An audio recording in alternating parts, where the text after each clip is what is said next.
নতুন পর্বের শুরুতে দেখা যায় এলা গ্রামের লোকজনদের আশ্বস্ত করছে। সে বলছে, যেভাবেই হোক আমরা আজ আপনাদের মেয়েদের ফিরিয়ে নিয়ে আসব, না হলে এই জমিতে সিনদের কোনো ফ্যাক্টরি হবে না। এলার কথায় গ্রামবাসীদের মনে আবার আশার আলো জ্বলে ওঠে। সবাই তার পাশে দাঁড়ায়। এদিকে সেনবাড়িতে অন্যরকম উত্তেজনা। আলিয়া হঠাৎ করে বলে ওঠে, বরণডালা সাজাতে হবে। কথাটা শুনে সকলে অবাক। তখন সংযুক্তা হেসে বলে, ঠিকই তো বলেছে, এত বছর পরে বাড়ি ফিরছে, বরণডালা তো সাজাতেই হবে।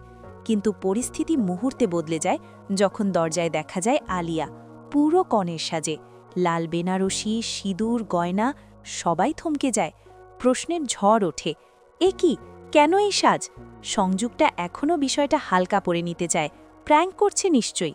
কিন্তু আলিয়া শান্ত গলায় জানায়, না, এটা প্র্যাঙ্ক নয়, আমি সত্যিই বিয়ে করেছি। রাতুল সব শুনে অপমানিত বোধ করে, রাগে ফেটে পড়ে বাড়ি ছেড়ে বেরিয়ে যায়। সংযুক্তা হতবাক হয়ে চিৎকার করতে থাকে, এ কবে হলো, আমাদের না জানিয়ে? মেঘনা ঠোঁটে হাসি টেনে বলে, আমার সাথে তুলনা হচ্ছিল না, দেখো, সেও ডিরেক্ট বিয়ে করে চলে এসেছে।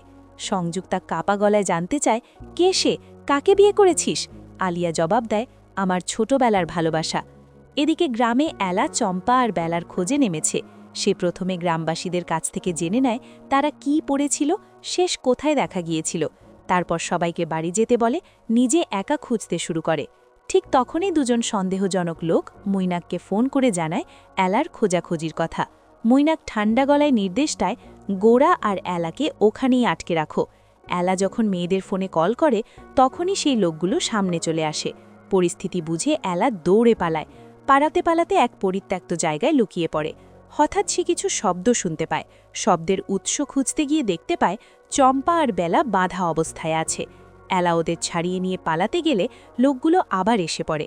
ওরা এলাকে বেঁধে রাখতে উদ্যত হয়। ঠিক সেই সময় গোরা সেখানে পৌঁছে যায়। সে রাগে ফুসফুসে উঠে লোকগুলোকে ধরে ফেলে এবং গ্রামের লোকদের সামনে টেনে নিয়ে যায়। আজ তোদের বিচার হবে, চিৎকার করে ওঠে গোরা। এদিকে সেনবাড়িতে উত্তেজনা চরমে।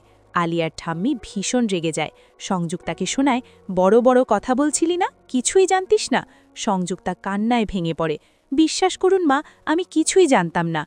আলিয়ার জেঠু বলে, তোর যদি কাউকে পছন্দ থাকতো আমাদের বলতিস, আমরা বিয়ে দিতাম। পিসিও একই কথা বললে আলিয়া স্পষ্ট জানিয়ে দেয়, তোমরা কখনো এই সম্পর্ক মেনে নিতে না। এরপর সে মেঘনার সামনে গিয়ে দাঁড়িয়ে বলে, আলিয়া যা চায় তা হাসিল করে নেয়। মেঘনা তাচ্ছিল্য ভরে বলে, তা সেই মহাপুরুষটা কে, আমরাও দেখি।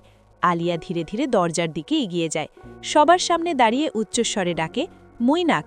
নামটা শুনেই মেঘনার মুখ ফ্যাকাশে হয়ে যায়। মুহূর্তের মধ্যে বর সেজে মৈনাক ঘরে প্রবেশ করে। সবাই স্তব্ধ।